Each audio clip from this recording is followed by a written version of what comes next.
BRS భవన్లో కేటీఆర్ మాట్లాడుతున్నారు. Live లో చూద్దాం.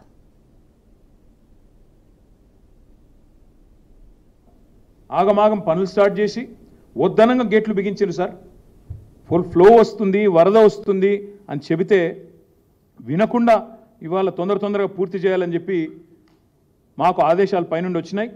ఏవైతే పంప్ హౌస్లో పనులు పూర్తయి మోటార్ల బిగింపు జరిగే వరకు టన్నలు అదేవిధంగా ఈ రిటైనింగ్ వాల్ ఏదైతే కట్టినారో వాటిని గేట్లు అమర్చే క్రమంలో ఆ టన్నెల్కి మీరు వరద కాలంలో పెట్టకుండా కొద్ది కాలం తర్వాత పెడదామని అధికారులు చెప్పినా వినకుండా ఈరోజు హడావుడిగా గేట్లు అమర్చడం వల్ల ఈ నష్టం జరిగింది.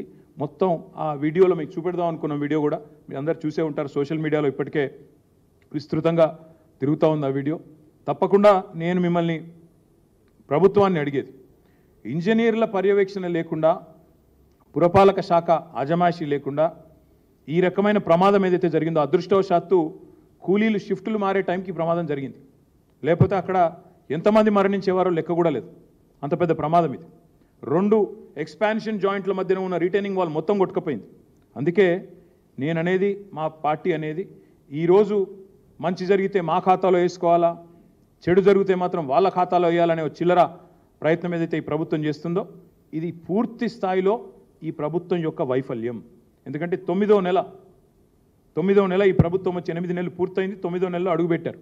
మరి 9 నెలల్లో ఈ ప్రభుత్వం ఈ ప్రాజెక్టును పర్యవేక్షించకుండా, ఏం జరుగుతుందో తెలుసుకోకుండా, కనీసం పట్టించుకోకుండా, మున్సిపల్ శాఖ మంత్రి లేకపోవడం వల్ల, ప్రత్యక్ష పర్యవేక్షణ లేకపోవడం వల్ల, అక్కడ అధికారుల మీద అజమాయిషీ లేకపోవడం వల్ల ఈ రకంగా ఈ లీకేజీ ద్వారా ఒత్తిడి పెరిగి మొత్తంగా ఈ ప్రమాదం జరిగిందని చెప్పి వాళ్ళ అధికారులు చెప్తా ఉన్నారు.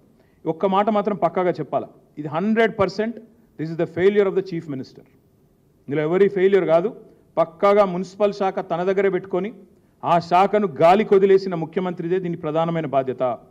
ఇలాంటి భారీ ప్రాజెక్టులు కట్టేటప్పుడు పర్యవేక్షించాలి, మానిటర్ చేయాలి, ఎవ్రీడే చూడాలి. తప్పకుండా ప్రభుత్వం మీరు ఇవాళ ప్రజలకు మీరు సంజాయిషి ఇవ్వాలి. ప్రమాదం జరిగినట్టు మీకు తెలుసా తెలియదా ముందు చెప్పండి. తెలిస్తే ఎందుకు 1 వీక్ దాచిపెట్టారు, మీ తప్పు లేకపోతే అది కూడా చెప్పండి. అసలు ఇంకొక ముఖ్యమైన మాట నేను అడుగుతా ఉన్నాను. ఇవాళ కేసీఆర్ గారి ప్రభుత్వం ఉన్నప్పుడు, ఆనాడు ఎలక్షన్ కమిషన్ ఎలక్షన్ కోడ్ ఉన్నప్పుడు మేడిగడ్డలో ఒక సంఘటన జరిగింది. మేమేం దాయలేదే, వెంటనే పత్రికల్లో వచ్చింది. మేమందరం కూడా, మీరు చూశారు, మేము కూడా చూసినాం. ఆ తర్వాత ప్రతిపక్ష నాయకులు మేమేం గోప్యత మెయింటైన్ చేయలేదు, జరిగింది ప్రమాదం అని చెప్పాం. అప్పుడు ఎలక్షన్ కోడ్ ఉండే, ఎలక్షన్ కమిషన్ కంట్రోల్లో ఉండే, వాళ్ళు బాధ్యత తీసుకున్నారు, అధికారులు చూశారు. వెంటనే ఏజెన్సీ కూడా స్పందించింది, ఎల్ఎన్టీ ముందుకొచ్చింది. అధికారికంగా అదే రోజు రాత్రి ఘటన జరిగిన కొన్ని గంటల్లోనే ఎల్ఎన్టీ స్టేట్మెంట్ ఇచ్చింది. ఏమని, మొత్తం నష్టం జరిగింది, మళ్ళీ మేమే లోపాలు సరిదిద్దుతాం, ప్రజల మీద భారం పడకుండా మళ్ళీ దాన్ని రెక్టిఫై చేస్తామని కూడా చెప్పారు. మాకు చిత్తశుద్ధి ఉంది కాబట్టి, మాకు దాచాల్సిన అవసరం లేదు కాబట్టి, సీక్రెసీ మెయింటైన్ చేయాల్సిన అవసరం లేదు కాబట్టి మేము ఆనాడు ప్రభుత్వంలో ఉండి కూడా అలాంటి ప్రమాదం జరిగినప్పుడు ముందుకొచ్చి చెప్పాం. గంటల్లోనే వివరాలు బయటకు వచ్చినాయి. కానీ ఈరోజు ఈ ప్రభుత్వం మరి ఎందుకు సుంకిశాల ఘటనను బయటికి రాకుండా వారం రోజులు తొక్కిపెట్టింది, ఈ విషయం బయటికి చెప్పాలి. ముఖ్యమంత్రి హైదరాబాద్లో ఉన్నాడు ఈ ఘటన జరిగినప్పుడు. He was in Hyderabad, he was in Telangana. కానీ ఘటన జరిగిన తర్వాత కూడా 24 గంటల తర్వాత ముఖ్యమంత్రి గారు బలాదూర్ అని చెప్పి ఆయనతో అమెరికా విమానం ఎక్కి వెళ్ళిపోయాడు. అంటే కనీసం పర్యవేక్షణ లేదు, రిపోర్ట్ లేదు, చూసింది లేదు. పోనీ అక్కడ ఘటనా స్థలానికి పోవడం కాదు, ఇక్కడన్నా కనీసం రివ్యూ చేశారా, కనీసం ప్రజల దృష్టికి తెచ్చారా? ఇదేనా ఒక ప్రభుత్వం వ్యవహరించాల్సిన తీరు?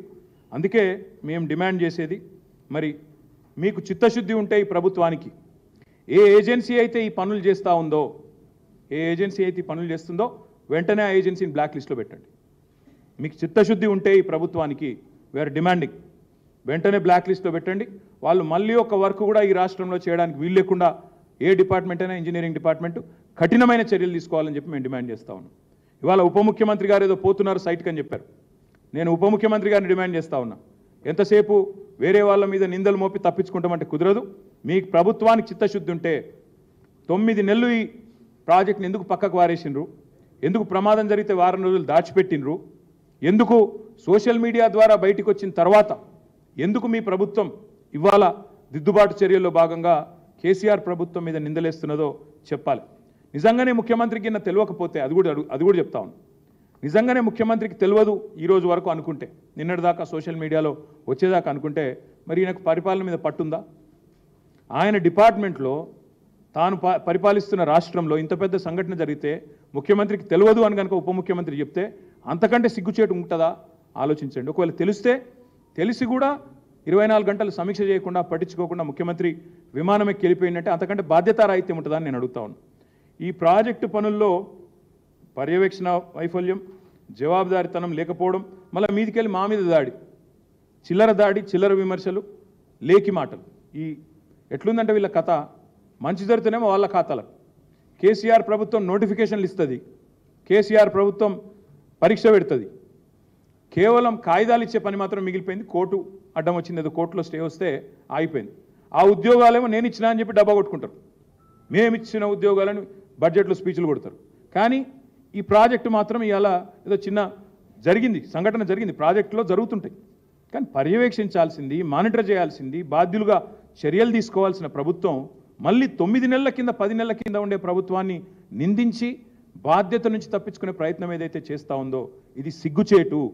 ఉప ముఖ్యమంత్రి గారు కూడా నేను డిమాండ్ చేస్తూ ఉన్నా, మీరు వెంటనే చర్య తీసుకోండి. మీకు చిత్తశుద్ధి ఉంటే మళ్ళీ అడుగుతా ఉన్నా, ఏ ఏజెన్సీ అయితే ఈ పనులు చేస్తుందో వెంటనే ఈరోజే ఉప ముఖ్యమంత్రి గారు మీరు ప్రకటించండి సుంకిశాలలో ఈ ఏజెన్సీని బ్లాక్ లిస్ట్ చేస్తున్నాం. ఇంకో డిపార్ట్మెంట్లో ఎంక్వైరీ అన్నారు, నో. కాళేశ్వరంలో జరిగితే, మేడిగడ్డ జరిగితే ఎన్డీఎస్ఏ వస్తుంది, ఆగమేఘాల మీద కేంద్ర సంస్థలన్నీ ఉరికొస్తాయి. మరి ఇక్కడ ఎందుకు రావట్లేదండి? ఇది కాంగ్రెసు పైన ఉన్న వాళ్ళు, ఢిల్లీలో ఉండే బీజేపీ ప్రభుత్వం కుమ్మక్కని మేము అనుకోవడానికి వీల్లేదా? మేడిగడ్డలో మాత్రం ఆగమేఘాల మీద 24 గంటల్లో ఎన్డీఎస్ఏ వస్తుంది, 48 గంటల్లో రిపోర్ట్ వస్తుంది. ఆగమాగం ఏదో జరిగిపోయింది, ఏమో అయిపోయింది అని వీళ్ళు కూడబలుక్కొని మాట్లాడతారు. ఇవాళ ఎందుకంటే ఒక్క బీజేపీ నాయకుడు మాట్లాడతలేడు? ఎందుకు ఒక్క కేంద్ర సంస్థ ముందుకు వస్తలేదు ఎంక్వైరీకి? తప్పకుండా ఇది ప్రజలు ఆలోచించాలి. కాబట్టి నేను రాష్ట్ర ప్రజలకు కూడా చేసే విజ్ఞప్తి, ఇందులో పారదర్శకంగా నిజాలు బయటికి రావాలి అంటే ఒక జ్యుడిషియల్ ఎంక్వైరీ వేయండి. సిట్టింగ్ జడ్జితోనే వేయండి, లేదా రిటైర్డ్ జడ్జితోనే వేయండి. ఎవరి తప్పేందో అప్పటిదాకా ఆ సంస్థను బ్లాక్ లిస్ట్లో పెట్టండి. ఏ సంస్థ అయితే నిర్మాణ పనులు చేస్తుందో మీకు చిత్తశుద్ధి ఉంటే ఉప ముఖ్యమంత్రి గారు ఈరోజు సంఘటనా స్థలంలోనే ప్రకటించాలని నేను డిమాండ్ చేస్తా ఉన్నా. బాధ్యులను సస్పెండ్ చేయండి.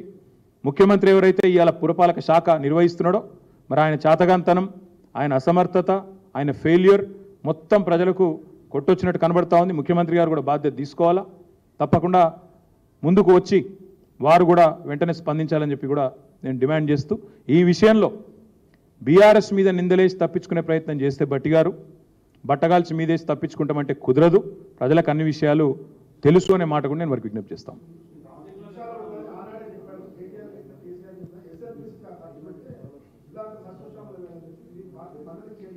మళ్ళీ చెప్తా ఉన్నా, ఎస్ఎల్బీసీ ఒకవైపు చేశాము, సాగునీటి ప్రాజెక్టులన్నీ వాయువేగంతో పూర్తి చేశాము. ఎస్ఎల్బీసీ ఒక ప్రత్యేకమైన సమస్య, అందులో ఒక టనల్ బోరింగ్ మెషిన్ ఇరుక్కొని పోయి కూడా దశాబ్దం అయిపోయింది.